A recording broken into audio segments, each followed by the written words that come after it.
Bonjour, je m'appelle Catherine. J'ai accepté de tourner cette petite vidéo pour Aline du blog Tricot pour vous parler de sa classe tricot, le pull idéal. J'ai en fait découvert Aline l'année dernière, début 2020, parce que je voulais améliorer un petit peu mes techniques au niveau des mailles lisières, les augmentations, diminutions. J'avais pas appris à tricoter dans les règles de l'art et donc je voulais vraiment remettre les choses à plat. Et je suivais Aline comme ça, plus ou moins régulièrement, de plus ou moins loin. Et début 2021, je suis tombée sur la vidéo d'Annie-Claude qui expliquait pourquoi elle avait suivi la formation Le pull idéal. En fait, Annie-Claude, c'est quelqu'un qui avait un profil un peu comme le mien, c'est-à-dire qu'elle savait réaliser tout un tas de points, elle était capable de faire des choses complexes, mais pas toujours satisfaite du résultat quand elle cherchait à réaliser des pulls. Elle faisait des châles, des choses comme ça. Et je me suis beaucoup retrouvée dans son témoignage. Donc je me suis dit qu'effectivement, à moi aussi, il manquait des choses essentielles pour savoir tricoter un pull, parce qu'en fait, il ne suffit pas de savoir réaliser des points, même complexes, pour savoir faire un pull. Il faut prendre en compte d'autres éléments. Et en fait, les éléments vraiment importants, les choses que j'ai vraiment apprises dans cette formation, c'était de savoir prendre en compte ces mensurations et de vraiment bien préparer le terrain avant de commencer. Donc réaliser un patron en fait qui soit véritablement à vos mesures, réaliser un échantillon qui soit vraiment fidèle à la façon dont vous tricotez, et à partir de là, bien finalement tout roule. Il n'y a plus qu'à suivre les explications d'Aline qui sont toujours très bien faites. Il y a une petite partie théorique, une partie avec tout un tas de vidéos, comme à son habitude, très courtes, concises, bien expliquées. Et même les choses qui peuvent paraître un petit peu plus complexes, pour ma part, j'appréhendais l'encolure parce que j'avais jamais relevé de maille. Et donc j'avais un petit peu peur de ça. En plus, c'était le truc qu'on fait à la fin. Donc jusqu'au bout, j'ai eu un petit peu cette inquiétude. Et finalement, ça fait partie des choses dont je suis extrêmement satisfaite. Je trouve que je l'ai vraiment très bien réussi, parce que les explications d'Aline sont inratables en fin de compte.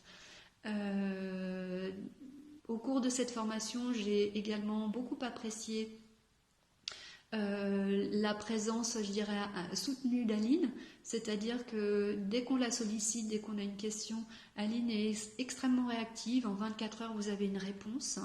Donc ça, j'ai trouvé que c'était très très agréable.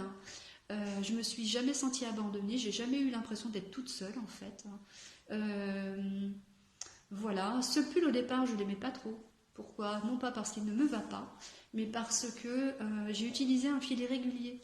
Donc, qui dit fil irrégulier dit à l'arrivée un tissu aux mailles irrégulières.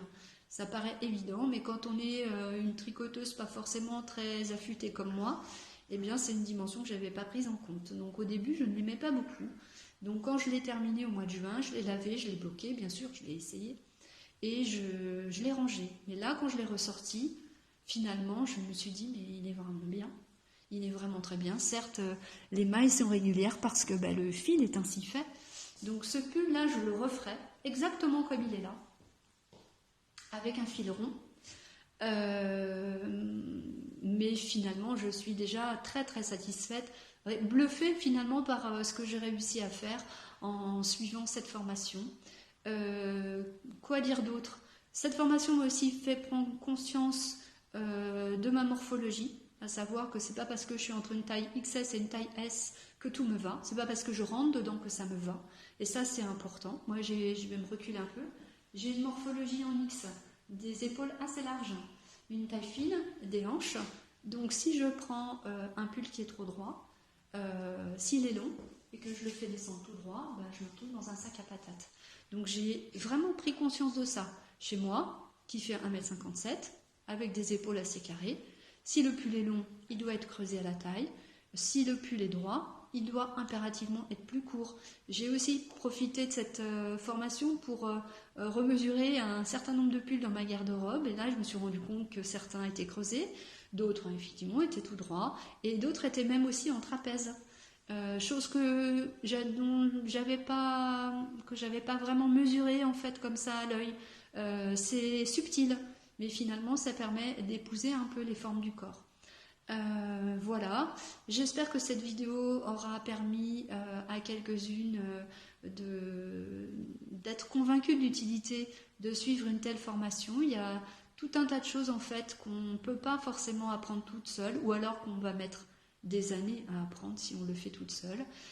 Aline, si moi je t'ai vu dans tout un tas de vidéos et que j'ai l'impression de te connaître parce que tu m'as vraiment accompagnée tout au long de cette formation, toi tu ne m'avais jamais vue, donc c'était l'occasion aussi pour toi de faire un petit peu ta connaissance avec moi. Je te fais plein de gros bisous, je te remercie 1000 fois pour cet accompagnement vraiment personnalisé et je te dis à bientôt dans une autre classe tricot parce que je ferai les chaussettes et très certainement le gilet idéal.